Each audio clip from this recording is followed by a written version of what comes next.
warm welcome to all. I would appreciate everybody take their seats so we can begin the program for the evening.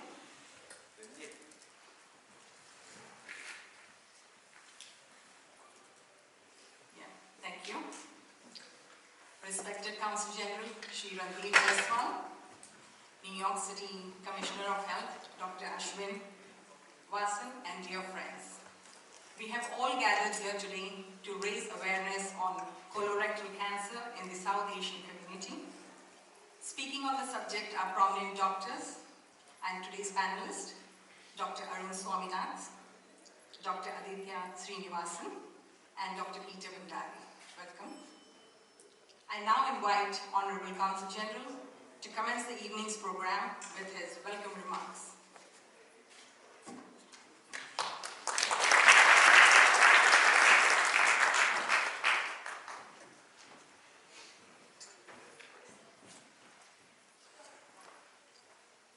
Namaste and good evening, friends. Honorable Health Commissioner of New York City, Dr.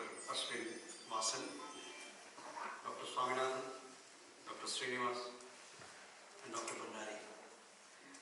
A warm welcome to all of you to the consulate and for giving us this opportunity to collaborate or host a discussion which is so important for the South Asian community, yes, but for the entire global community. Each time you meet with doctors in such surrounding, it happens to be API. But this time we have a different format and we have young doctors. I noticed that all the three panelists are young doctors from the community.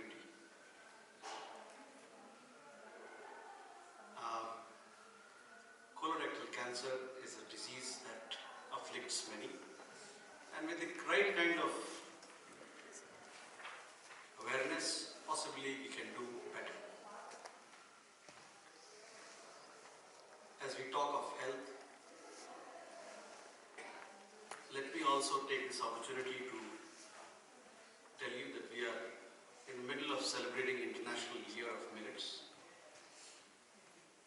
The community has come forward in taking this health drive in various corners of this country. I would like to thank Mr. Bhandari for contributing in so many ways to promotion of millets. Millets are gluten-free superfoods of the world.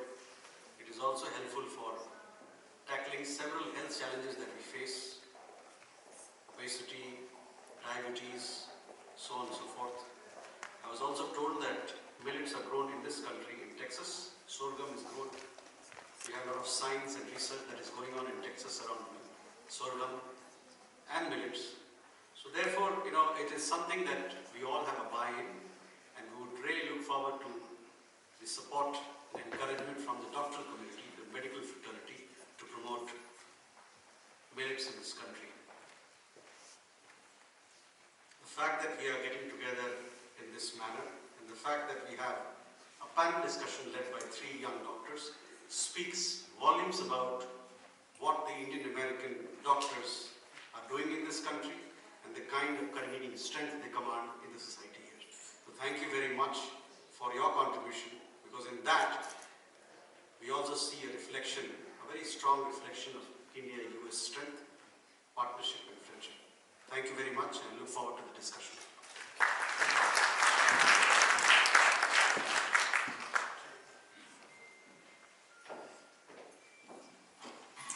Thank you, sir. As I mentioned, in our midst is also present among us today is New York City Department of Health Commissioner, Dr. Ashwin Vasan. He is the Commissioner of the New York City Department of Health and Mental Hygiene. He is a primary care physician and internist with the Division of General Medicine at New York Presbyterian Hospital, Columbia University, Irving Medical Center. Dr. Vasan is an epidemiologist and public health expert, nearly with 20 years of experience. I invite Dr. Ashwin on stage for his remarks.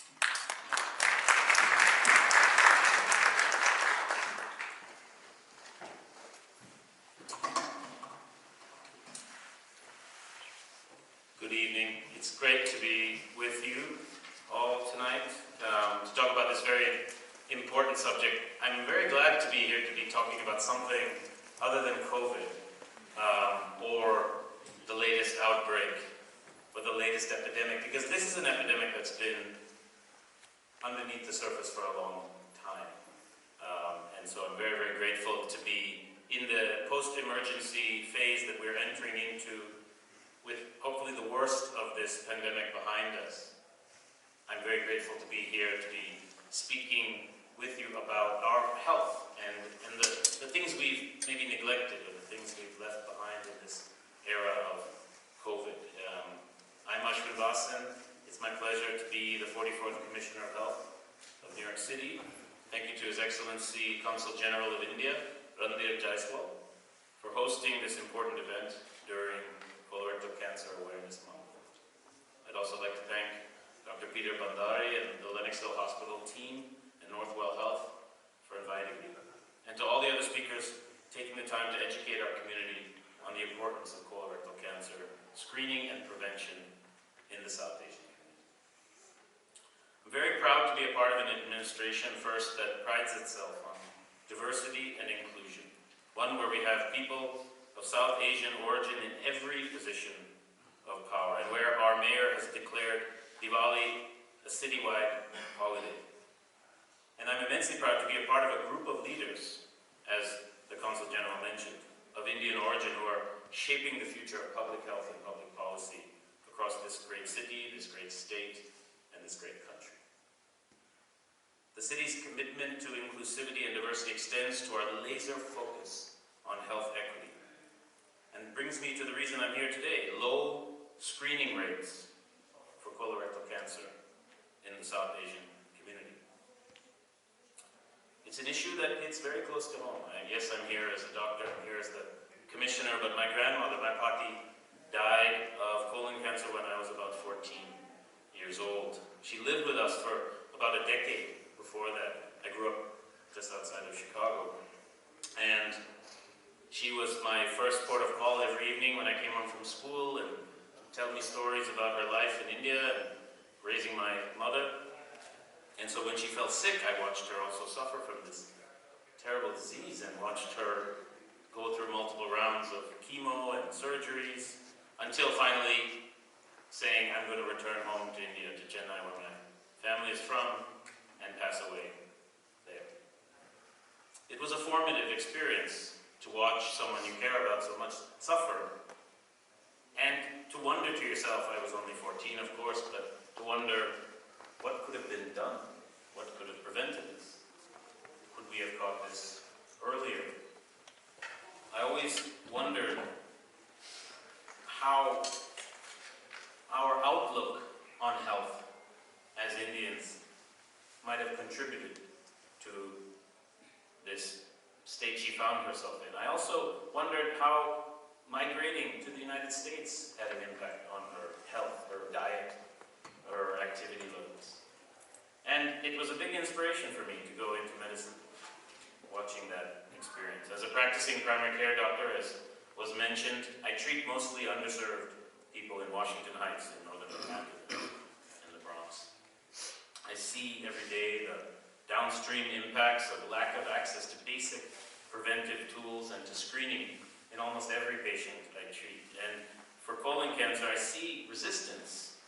I see resistance to colonoscopies. I see resistance to dietary counseling. I see resistance to engagement for communities that have often been left behind. Why must they engage in these individual behaviors when they don't feel connected to the systems and the institutions making those recommendations to them? It's something that in public health we think a lot about. It's something that in COVID we learned a lot about. We had all the tools, we had vaccines, we had tests, we had treatment, we had science, but we still had communities left behind, and we still had communities where there was a basic deficit of trust. And this only heightened the disparities that underlie our communities and access to preventative care in particular. We'll continue to see the ripple effects of the pandemic on these issues, on delayed care, on delayed screening on preventable morbidity and mortality in New York City for years to come. Make no mistake. The proof is in the epidemiological pudding. According to our 2021 data, Asian and Pacific Islanders in New York City had the lowest rates of colorectal cancer screening compared to their Black, White, and Latino counterparts. 48.1% compared to 70.8% on average. As the third leading cause of cancer for API men in particular, there's no better time for us to take action. And the actions are quite simple. As we emerge from the worst of the pandemic, we have a unique opportunity to turn the tide on these low rates of colorectal cancer screening, to re-engage in our overall health and well-being, to focus, as our mayor talks about all the time, focus on prevention, on moving upstream, on focusing on the impact of diet and activity and exercise, all crucial preventive measures for the development of cancer of many types, but especially colorectal cancer. At the health department, we for years have been engaged in education campaigns, in engagement with clinicians and health systems to ensure that we can increase year-over-year rates of screening. And unfortunately, the pandemic has kicked that work backwards. We've taken a few steps back, and we now need to revitalize that work. All of our educational materials for the health department are translated into 13 languages, including Hindi, Urdu, and Bengali. And we will continue this commitment to everyone in New York City, and especially our South Asian community. So I'm very grateful to be here, to amplify these messages, to amplify the important work you're doing to educate, to raise awareness, and to provide care to our community. I hope you're able to take the information you learned tonight back to your homes, back to your communities, back to your friends and family, and maybe you can change one mind. Because as we've learned with COVID, changing one mind can change another mind. The ripple effect of our social networks are more important than ever. We can and we must do better to protect one another through enhanced colorectal cancer screening. And I'm quite sure we can. It's an honor to partner with you in this work. Our department is open and ready to collaborate on anything you want to work on, and thank you so much for having me. I hope you have a wonderful evening. Thank you.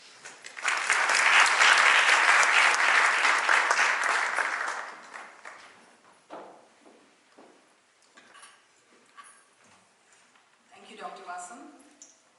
It was very nice. Your emphasis on prevention should be heeded to, and everybody present here, so that we can prevent this. I would request our guests present here to note down if they have any questions, so our ushers and colleagues can collect it for them, so later on we can use it as a Q&A question. Thank you.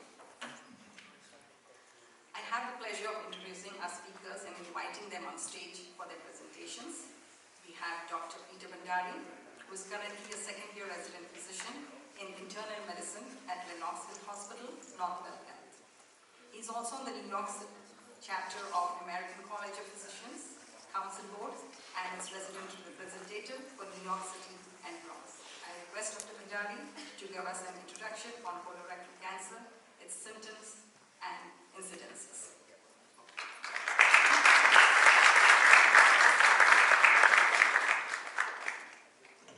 Thank you all for joining us today. So I wanted to talk about colorectal cancer and the impact it's had on the South Asian community. But first, what is the colon? It is a large organ in the digestive system, about 4 to 6 feet long. Its primary function is to reabsorb water, minerals, and to create waste matter known as stool. It has 4 major parts: the ascending, the transverse, the descending, and the sigmoid colon. These parts, in addition to the rectum, is what is known as the large intestines. And colorectal cancer can occur in any one of these areas. In regards to what colorectal cancer is itself, when there is intrinsic injury at a cellular level, whether that be from a genetic cause, lifestyle issues such as diet or exercise, or even from inflammatory diseases, you will see cells that multiply and aggregate in an unchecked fashion. When this occurs, you'll see overgrowths that form polyps. These polyps polyps, when left unchecked, will eventually progress to cancer. Why is this important? Colorectal cancer is the third most diagnosed cancer worldwide, with approximately 1.9 million new cases in the year 2020. It is the second deadliest cancer, with approximately 900,000 deaths, and it also is responsible for approximately 10% of global deaths related to cancer. It is one of the most preventable cancers when identified early. Regarding colorectal polyps, they come in various shapes, sizes, and type. They can be flat or with a stalk, otherwise known as pedunculated. They're actually pretty common. 30 to 50% of adults that go for routine colonoscopies will find polyps on their evaluation. Not all polyps are cancerous. Some can be precancerous or benign, and those might take years before they become cancerous. It's hard to tell from the initial colonoscopy, which is why these polyps are removed and sent for further analysis. These are just some pictures during colonoscopies where you might see polyps. You can see that there's differences in size, shape, as well as location. When cancers progress, when the colorectal polyps progress from benign polyps to more cancerous polyps, initially start off with stage 0, which is localized to just where the polyp is. And as it progresses to stage 3 and 4, which is a more advanced condition, you'll see that it can spread to lymph nodes and to other parts of the body, or metastasize. The reason this is important, because early detection of colorectal cancer has long-term favorable outcomes. Stage 1 and 2, you can see, if you look through a timeline of about 6 years, 5 to 6 years, you'll have much more favorable outcomes as opposed to stage 4, which is the purple graph, where you see an immediate decline a few months in. In terms of symptoms for patients can present with multiple symptoms or no symptoms at all. You may present with abdominal or belly cramps or pain, blood in or on the stools, change in stool caliber or consistency. You may also have unexplained fatigue and weight loss. But it's important to realize that a good portion of patients don't present with symptoms, making the screening colonoscopy extremely important. Obtaining a true incidence in India has been very difficult due to a lack of a national cancer registry, as well as patients that are lost to follow-up. But there are studies that we've seen throughout the years that have given us a snapshot view of the burden of colorectal cancer in India. The Global Cancer Observatory had shared some results in 2008, which showed at that time the incidence of colorectal cancer in men was 4.3 per 100,000, and in women, 3.5 per 100,000. Looking at the last 2 decades, we've attempted to trend these incidence rates, which are new cases. And what we've seen between 2004 and 2014, in this one particular study from the American Society of Clinical Oncology, incidence rates of colorectal cancer went up by a little over 20%. Subsequent studies, as seen by the study by Dr. Patil in 2017, showed a very similar result, with the incidence in men being 7.2 and in women 5.1 per 100,000. All consistent with the fact that incidence of colorectal cancer is increasing. Looking forward to the next 2 decades, we see that colorectal cancer is projected to continue to increase at a very steep percentage. The increase in India is approximately 65%, which is projected, and that is on par with countries such as China and Brazil. And the absolute incidence, which is a little over 100,000, is projected to be more than several European countries, including UK, France, Italy, and Germany. Diving a bit deeper into why the incident rates are going up and in which particular age group, we see that a younger population is being diagnosed with colorectal cancer more often and much more frequently than the older populations. The incidence rates are much higher in the top charts that you can see from 0 to 49 years old. This age group has also has a higher mortality rate, which tells me that not only is colorectal cancer being diagnosed more frequently in a younger population, it's presenting at a more advanced stage. When looking in India, we're seeing very similar results. This was a study from the Rajiv Gandhi Cancer Institute and Research Center. It looked at about 2,200 patients from 2012 to 2016, and we saw very similar results, a 60% increase in colorectal cancer during this time period, with a predominance in a younger patient population. And Commissioner Vasan had briefly mentioned this, but geographic location significantly influences your risk factors for colorectal cancer.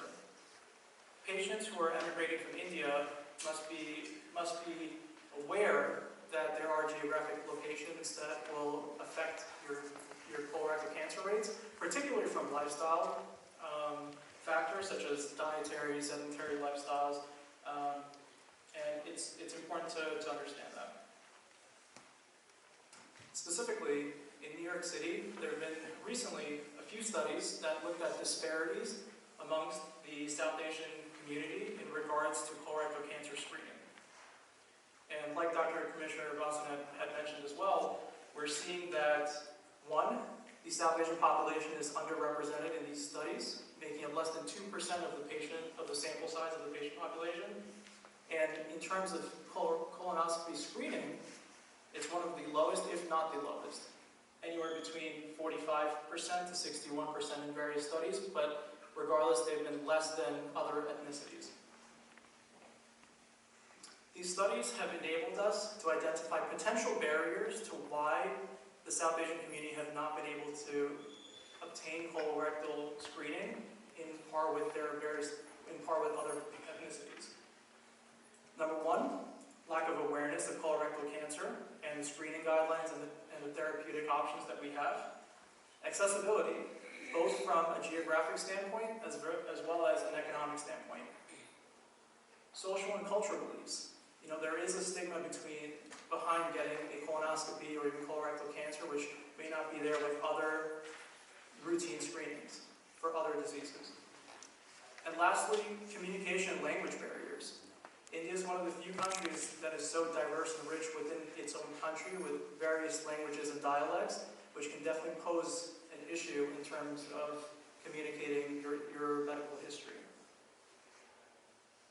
Overall, these barriers and these studies give us an idea of the most common challenges experienced by the South Asian community, and also, hopefully, will guide institutions and individuals to better target awareness campaigns so that we may be able to provide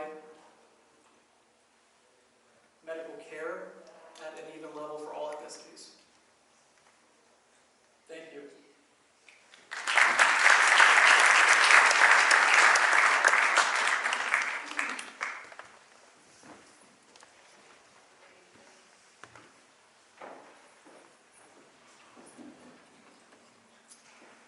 Thank you, Dr. Bhandari. That was very informative.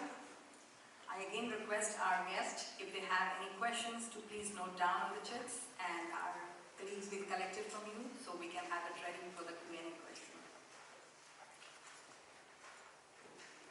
We have Dr. Arun Swaminath, who is an MD, is a Chief of Gastroenterology at Lennox Hospital, Northwell Health. He's also a practicing gastroenterologist with a clinical practice focused on treating patients with Crohn's and colitis, a major clinical and research contributor to the Gastroenterology Fellowship training program at Lennox Health Hospital.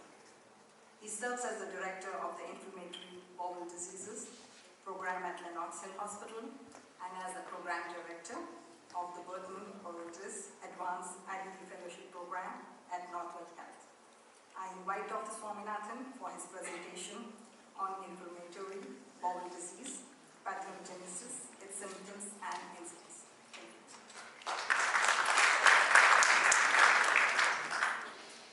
Thanks everyone for being here. I want to thank the Honorable Mr. J. Swell for his collaboration and for Dr. Bhandari acting as the engine of getting all of us here together today where there's so much to think about.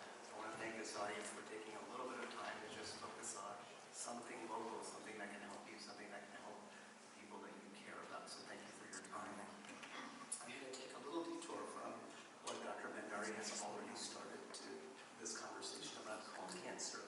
talk about one other disease that is deeply connected to colon cancer and is changing its existence within India.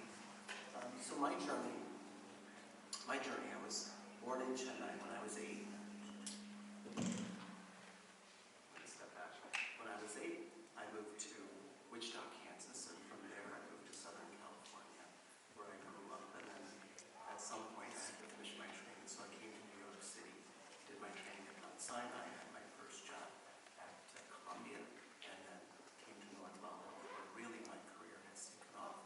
And when I was 8, I knew that I was coming in for a different language and a different culture, but what I also didn't know was I was going from a low-risk country to a high-risk country. So let me Speak up a little bit, please. Sure. How about this? Better? Yeah. All right, so you can tell me if I need to speak up. But so as I was saying, when I left India, I was ready for a change in culture, a change in language, a change in people. But I wasn't ready, I was too young to realize I was moving from a low-risk situation to a high-risk situation. So I want to just explain what that means.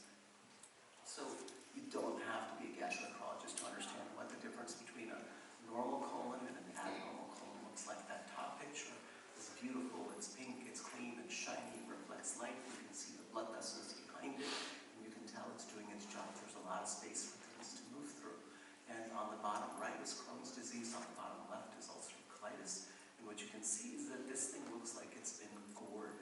It's so inflamed, it's just pieces of tissue that have been removed from that. And that is what inflammation can look like in Crohn's disease. In ulcerative colitis on the left side, you can see that there's blood in the lumen, and so these patients come to attention generally quickly because it is a terrifying thing to see blood in the stool. So what happens in inflammatory bowel disease? There's a healthy, happy person. Some event happens. Maybe it's an infection, maybe it's antibiotics, maybe it's some exposure to other over-the-counter medicines. Inflammation starts, and then it doesn't stop. In a normal, healthy person, whatever the insult is taken care of, and the immune system down-regulates. But in the patient with the wrong setup, whether it's genetics, whether there's something about that person that makes them higher likelihood to develop this problem, that immune inflammation does not turn off, it just keeps going, it becomes chronic, and then it ends up as one of those pictures I just showed you in the last slide. So there can be different symptoms of inflammation. The colon has a job, as Dr. Bhandari explained beautifully, but when it's not doing its job, that's when you have symptoms. So whether it's diarrhea, whether it's bleeding, whether it's pain, whether it's weight loss, all of these different things can come together when this organ is not able to do its job. So there are about 1.5 million patients in the U.S. with this problem, about 10,000 diagnosed annually. And if you say there's a little over 300 million people in the U.S., that's about 1 in 300 people, or a little bit more than that, who have this problem. In the U.S., the family history is the greatest risk factor. What I can tell you is in all of these emerging nations, India and Southeast Asia included, there's almost no one with a family history. And so this is a major change. This used to be a problem really of Caucasians and Ashkenazi Jews. This was Northern Europe and Western U.S. and Canada and Alaska. And that is changing quickly.